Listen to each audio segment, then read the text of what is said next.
Good morning. Good to be back, joined by the Vice Chair. House Democrats met our new members today, a diverse and passionate group of leaders who will be an integral part of our efforts over the next 2 years. House Democrats are ready to work with the incoming administration and will extend a hand of bipartisanship whenever possible to make life better for everyday Americans. We want to create jobs, lower the cost of groceries and everyday necessities like childcare, and protect against a national abortion ban. And we'll be ready to push against efforts to throw millions of Americans off their health care or to eliminate retirement benefits that they've spent a lifetime earning. Recalibrating and re-energizing our party in the coming weeks is the most important thing we can do as elected leaders, because that's how we best serve the people that we fight for. We're going to need to articulate a positive vision for the future where everyone has a shot at a better life and where elected leaders keep their promises. I look forward to being a part of that solution as we move forward, alongside Leader Jeffries, Whip Clark, and Vice Chair Liu. We're clear-eyed about the challenge ahead of us, but I'm confident that we're going to be successful because of the talent that we have and the resourcefulness of the members in that caucus. Vice Chair Ted Lieu. Thank you, Chair Aguilar. I want to welcome all the incoming freshmen to the Democratic caucus. We had a great caucus meeting where we were able to meet all our freshmen, and it's just so excited with their energy and enthusiasm and insights they're going to bring to the caucus. I also want to thank Matt Cartwright, Susan Wild, and Yadira Caraveo for their amazing service to U.S. Congress. I think it's appropriate for the Democratic caucus to reflect on what happened, to listen to our constituents, to listen to American people, to listen to our members, to gather data, and then to chart a path forward. And with that, look forward to answering any questions you may have. Questions?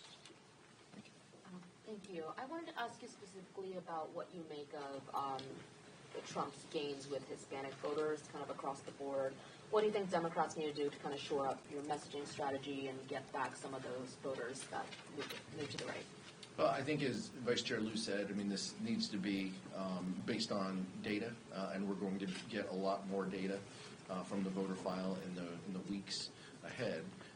So I don't want to have broad generalizations of any group or geographic or otherwise without that data in front of me. But I think it's very clear to us that for people with 2 jobs, the economy is gas and groceries and rent. We need to speak to those issues. If we're going to be the party that speaks to our community members and the people working everyday Americans, then we need to speak to those issues. And to the extent that they haven't felt that, we need to do better. And that's on us to communicate. But there will be time in the weeks ahead to have more conversations based on data on what we need to do, or what the path forward is, and what we hear back from our members and our community. But talking about those kitchen table issues is going to be very high on the list. We can and we will continue to do that.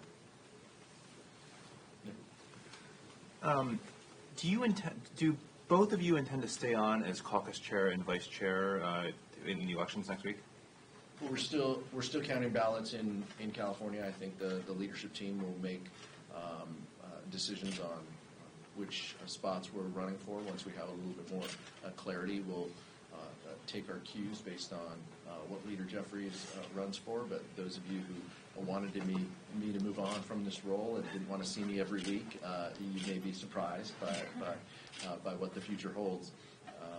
But we'll have more to say about that in the coming days. The president-elect has threatened federal disaster relief aid for California on the campaign trail. Now he's weeks away from entering the Oval Office again. Is that something in your capacities as representatives from California that you're concerned about? And more broadly, in terms of your leadership of the caucus, is that a conversation that's happening in the caucus, that there are concerns that blue states could be targeted for federal aid or any sort of retaliation from the president-elect?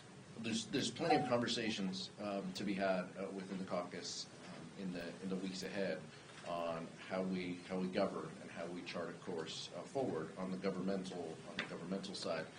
We should believe the former president, the incoming president, when he says retribution was one of the key pillars of his political platform. We're always concerned that he's going to take it out on members of our community, even those in the most fragile state of dealing with a natural disaster.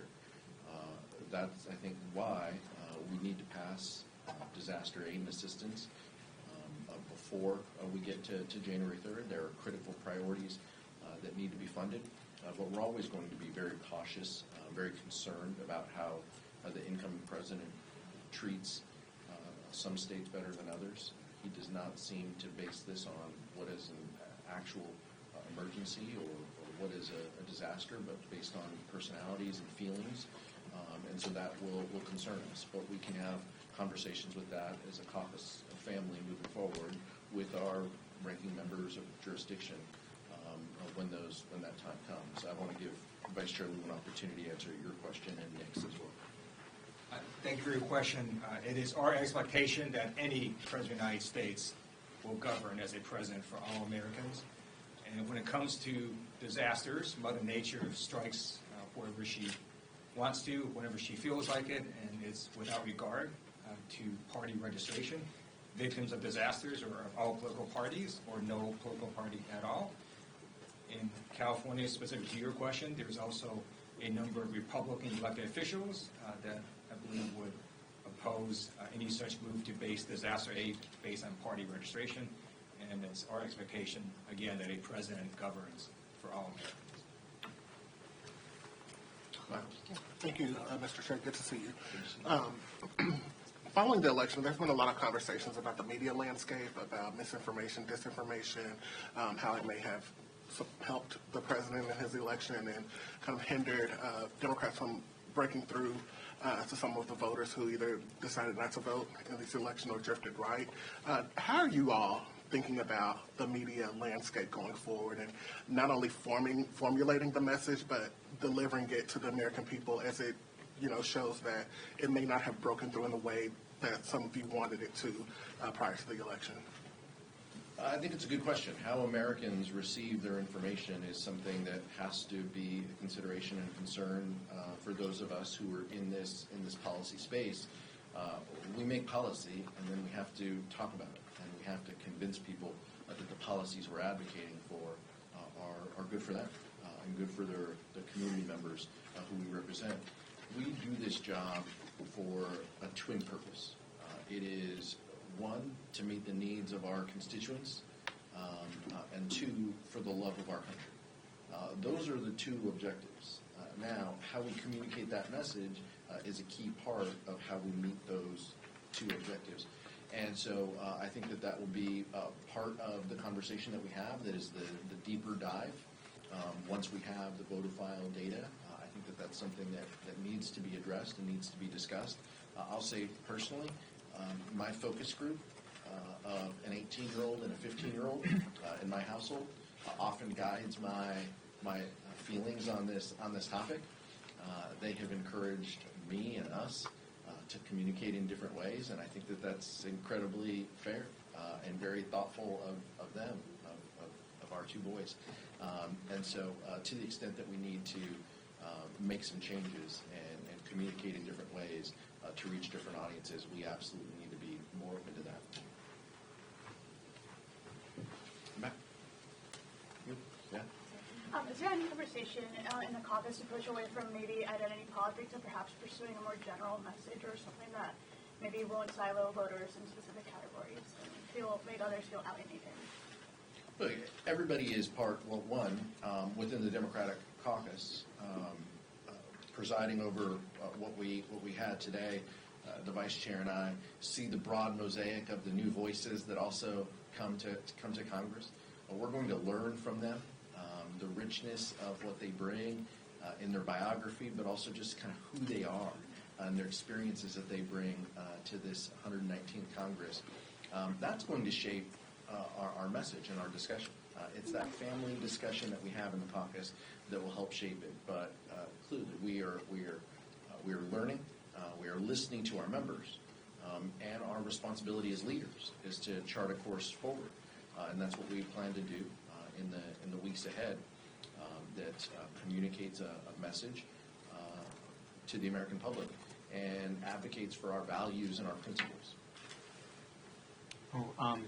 You mentioned retribution previously. The president-elect has called for the prosecution of members of the January 6th committee, presumably off of their legislative activities. How seriously are you taking those threats, and are you taking any preemptive actions to address that dynamic?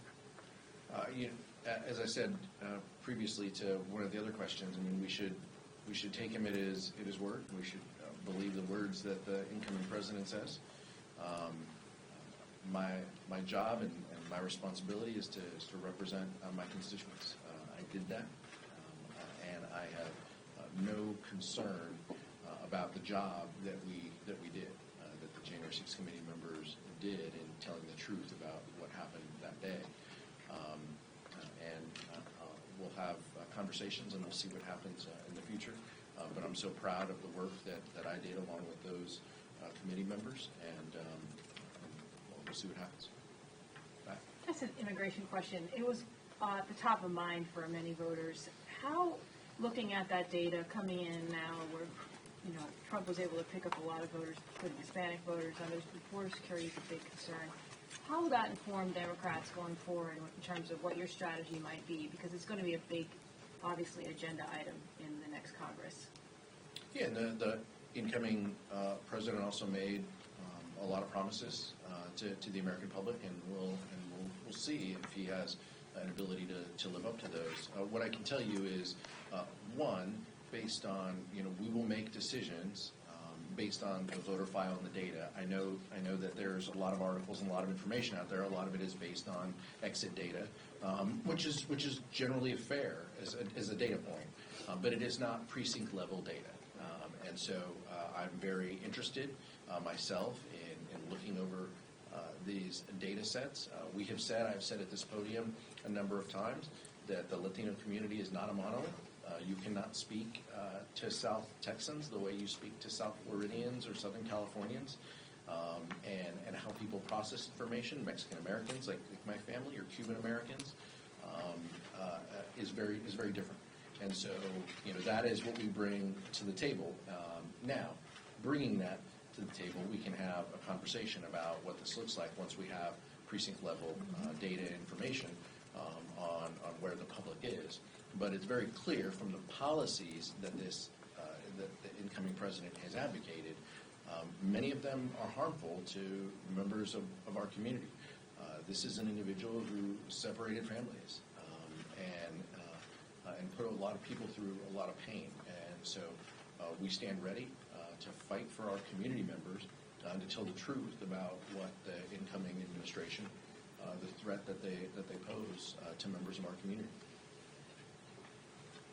Hi, there's been a suggestion that, your party's abandoned the working class voter. What's your response to that, and do you think that you'll have to shore up the economic message of your party in order to win back the House in 2026?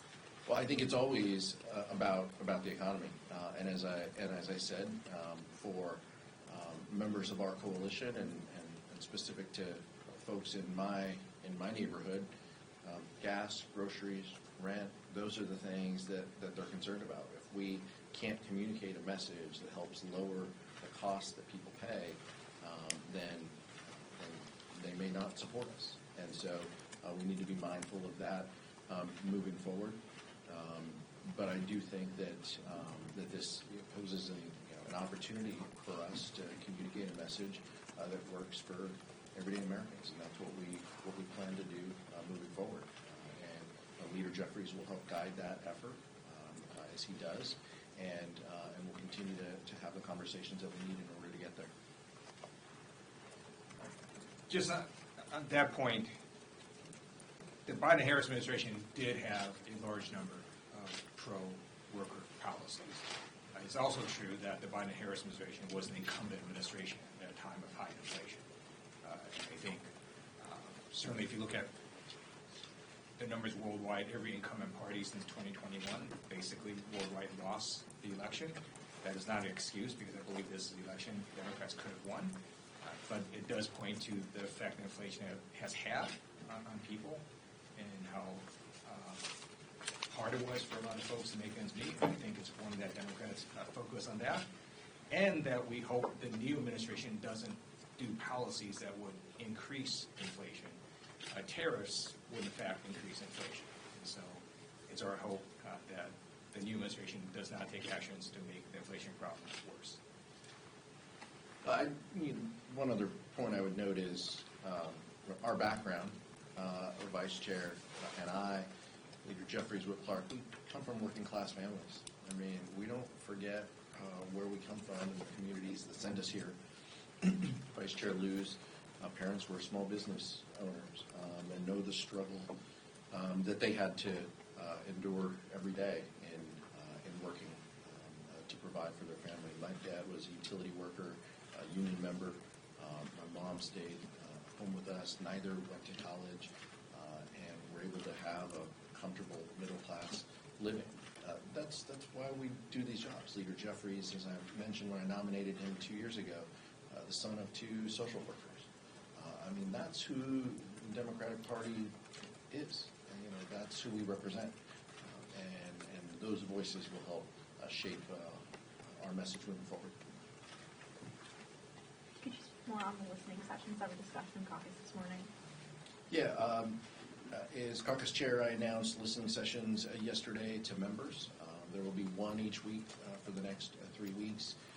We heard virtually from some members last week, and then that continued into hearing members' thoughts and observations about the election today.